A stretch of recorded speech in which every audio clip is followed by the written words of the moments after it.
जिस मनुष्य ने इस मानव देह को पाकर के भी जीवन में कभी नर्मदा तट का सेवन नहीं किया, ऐसे बहुत से लोग हैं जिनने कभी नर्मदा तट का सेवन नहीं किया, नर्मदा जी का दर्शन नहीं किया, नर्मदा जलपान नहीं किया। ऐसे जो लोग हैं वे संसार में मनुष्य जीवन पाकर के भी जन्म लाभ से चूक चुके हैं, उनके जन्म का कोई औचित्य नहीं है। वह पंगु, अंध और पशु के समान जीवन व्यतीत कर रहे हैं जिनने पूरे जीवन में कभी भी नर्मदा तट का सेवन ना किया हो। ये महर्षि मार्कंडेय बोल रहे हैं। इसलिए हम बहुत सौभाग्यशाली हैं कि हम लोगों को नर्मदा तट का आश्रय मिला, हमें आप लोगों को भी नर्मदा तट पर जन्म मिला।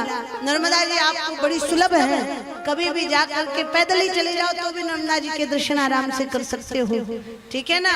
नर्मदा जी ही आपको जीविका दे रही हैं, जल अन्न सब उनकी कृपा से मिला हुआ है। और उस क्षेत्र में जो खुशहाली है, जो किसानों के खेतों में खुशहाली है, जो आपके भंडारों में और वो क्या कहते हैं उसको बंडे में खुशहाली छिपी हुई है, और जो भी आपके कोष में खुशहाली है वो सब मां नर्मदा की ही कृपा से है, ठीक है ना। जो आपके वेयर हाउस हैं, गाड़ियां हैं, घोड़े हैं, जो कुछ आपके पास संसाधन है, इस पूरे क्षेत्र को मां नर्मदा की कृपा प्राप्त है, तभी यहाँ का किसान सबसे अधिक बेहतर स्थिति में है, ठीक है ना।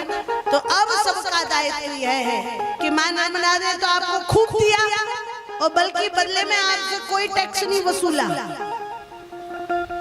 माँ कहती है कि मैं तुमको जल देती हूँ, लाओ टैक्स निकालो।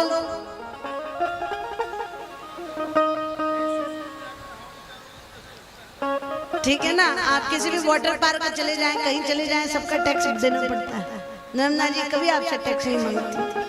हाँ, सरकार भले उनका उपयोग करके और फिर उससे आपसे पैसे वसूलने लग जाए, परंतु नर्मदा जी तो सिर्फ देना जानती हैं, वो आपसे बदले में कुछ नहीं चाहती, वो कुछ भी नहीं मांग रही आपसे, और वो आपसे गंदगी भी नहीं मांग रही। ये आपका दायित्व नहीं बनता कि अब आप बदले में उनके उपकारों को प्रदूषण के रूप में लौटाएं, गंदगी के रूप में लौटाएं, ठीक है ना।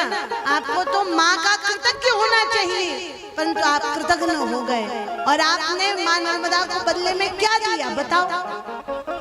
अब लोग दीपदान भी करने जाते हैं, मेरी बात का बुरा ना मानना, बहुत बड़े नर्मदा भक्त बनेंगे, दीपदान करेंगे, और दीपदान काय में करेंगे? प्लास्टिक के दोने में। दीप तो 2-5 मिनट में घी भी ढंग से नहीं डालते, कंजूस ऐसे है कि घी भी नहीं डाले, ठीक है ना। 5 मिनट के अंदर बत्ती पूरी हो जाएगी, फिर वो प्लास्टिक के दोने तैरते रहते हैं, गत्ते ले जाएंगे वो सब तैरते रहेंगे। तो ऐसे नर्मदा भक्त बिल्कुल ना बनो, ठीक है ना। माँ नर्मदा सिर्फ आपसे ये चाहती हैं कि जैसे उनने आपको बिल्कुल स्वच्छ जल दिया, आप भी उनमें बदले में कोई गंदगी मत डाला। यही आपकी सबसे बड़ी पूजा है, यही आपकी सबसे बड़ी भक्ति है।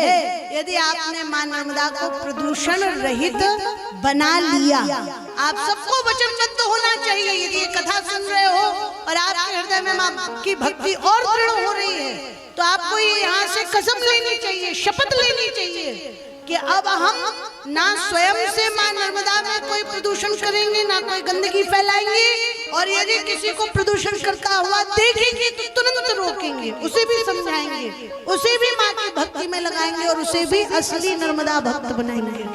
हम सब नर्मदा तट पर रहने वाले हैं, हम सबकी माँ है, तो हम सब क्या कहलाए? नर्मदा पुत्र और नर्मदा पुत्री, ठीक है ना।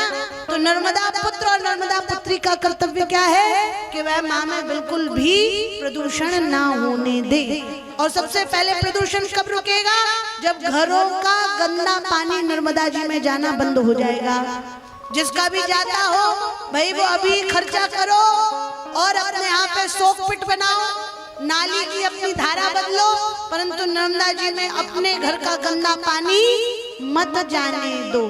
तुम चाहे कितने भी भंडारों में खर्च कर लो, यज्ञ में खर्च कर लो, यहाँ वहाँ दान कर लो, और फिर भी तुम्हारे घर का पानी यदि गंदे नाले में जा रहा है, मतलब गंदा नाला तुम्हारा नर्मदा जी में जा रहा है, कई बार ऐसा भी होता है कि घर का पानी गंदे नाले में जा रहा है, फिर वो नाला जाके नर्मदा जी में मिल रहा है, ऐसा भी होता है। तो यदि किसी भी प्रकार से तुम्हारी गंदगी नर्मदा जी में जाकर के मिल रही है तो तुम्हारा दान यज्ञ जो कुछ भी करो सब व्यर्थ है, किसी चीज का पुण्य लगने वाला नहीं है। तो किसी के भी घर का गंदा पानी नर्मदा जी में ना मिले, पहला वचन आप लोग अपने मन में यह लीजिए। और दूसरा, जब भी जाओ नर्मदा जी के तट पर साबुन सर्फ का प्रयोग नहीं करना है। माताएं जाती वहीं जाके शैम्पू से धुलने लगती हैं और वहीं शैम्पू छोड़ के आ जाती हैं। तो बिल्कुल भी नर्मदा जी जाकर के साबुन सर्फ का प्रयोग नहीं करना है। घर का गंदा पूजन का कचरा जो भी हो, सूखे फूल या राख या सड़े हुए फूल या पुरानी टूटी मूर्तियां या फिर जो भी भगवान के पुराने वस्त्र, ये सब चीजें ले जाकर नर्मदा जी में विसर्जित नहीं करनी है। कोई भी चीज आपको नर्मदा जी में विसर्जित नहीं करनी, ठीक है ना। आपने नर्मदा जी को स्वच्छ रखना है। गंदी गाड़ियां, कपड़े, ये सब नर्मदा जी में मत धुलो।